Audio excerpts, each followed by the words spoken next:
Hi అండి అందరికీ. అందరూ ఎలా ఉన్నారు? బాగున్నారు కదండీ! నేనైతే ఫిష్ మార్కెట్‌కెళ్ళానండి. ఇదేనండి మా ఇంటి దగ్గరలో ఉన్న ఫిష్ మార్కెటు.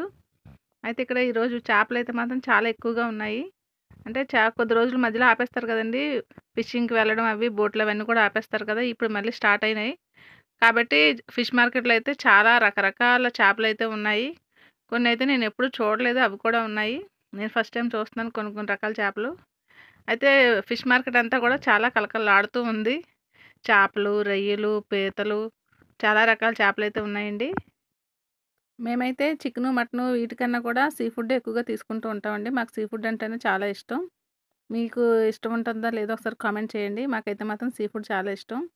నేనైతే 2 రకాల చేపలు కొన్నానండి ఇక్కడ. 2 రకాల చేపలతో పాటు ఈ ఆంటీ గారి దగ్గర ఈ రొయ్యలు కూడా తీసుకున్నాను. ఈరోజైతే మాత్రం సముద్రపు చేపలతో పాటు చెరువు చేపలు కూడా చాలా ఎక్కువగానే ఉన్నాయండి ఈరోజైతే. ఇవన్నీ కూడా చెరువు చేపలండి. చెరువు చేపలు కూడా చాలా ఎక్కువగా ఉన్నాయి.